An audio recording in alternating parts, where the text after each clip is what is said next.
Salut à tous et bienvenue à cette nouvelle leçon vidéo sur Primavera P6. Dans cette vidéo, nous verrons la contrainte le plus tard possible. Nous mettrons l'accent sur la contrainte le plus tard possible. Il faut dire que l'on utilise les contraintes pour faire face au monde réel, en imposant des dates de début, des dates de fin. Ça peut être des dates de début au plus tôt, des dates de fin au plus tôt, des dates de début au plus tard, des dates de fin au plus tard. Et aussi des dates impératives et autres. Et dans Primavera P6, vous avez 10 contraintes principales. Ce sont des contraintes et donc néant, donc il n'y a pas de contrainte. Début impératif, début le plus le ou après le, début le ou avant le, donc ce sont les débuts au plus tôt, début au plus tard, fin impérative, fin le, fin au plus tard, fin au plus tôt, et puis la contrainte le plus tard possible. Donc je souhaiterais mettre l'accent sur la contrainte le plus tard possible. Pourquoi?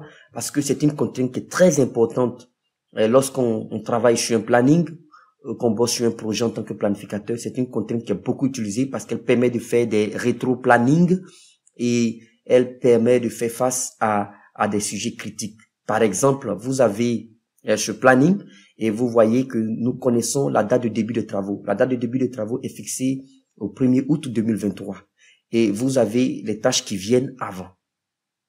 Donc, rédaction, cahier des charges, ainsi de suite, jusqu'à la mobilisation et au début des travaux.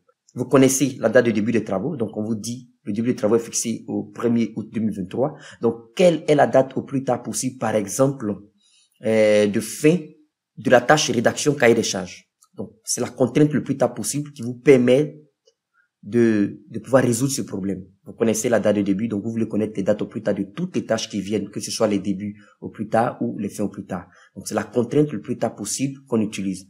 Comment l'utiliser? Donc, vous voyez la date, le début des travaux est fixé au 1er août 2023.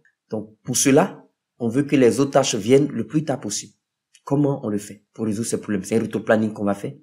Pour résoudre ce problème, simplement, il faut que toutes les tâches, c'est-à-dire les tâches qui viennent avant la tâche début de travaux, soient de la contrainte du type le plus tard possible. Donc, ici, au lieu de sélectionner une tâche et mettre la contrainte le plus tard possible, j'ajoute une nouvelle colonne simplement et je cherche le type de contrainte. Donc, je cherche contrainte principale. Je clique sur OK. Et vous voyez que pour le moment, ici, il n'y a pas de contrainte. Donc, je choisis là, par exemple, contrainte le plus tard possible.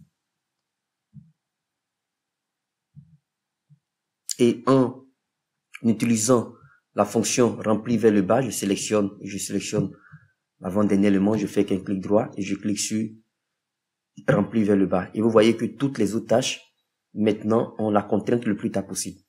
Et quand vous finissez, d'habitude avec Primavera P6, tout le monde le sait, on clique sur le bouton planifier et on clique sur planning. Et en cliquant sur planning, vous allez voir ce qui va se passer. Vous allez voir que Primavera va planifier cela le plus tard possible. Donc ici, je clique sur planning comme ça. Et vous voyez automatiquement, toutes ces tâches sont planifiées au plus tard possible. Donc vous pouvez dire à votre hiérarchie ou aux parties prenantes que la rédaction des cahiers des charges doit finir au plus tard le 20 février 2023 pour débuter les travaux le 1er août 2023. Merci et restez connectés.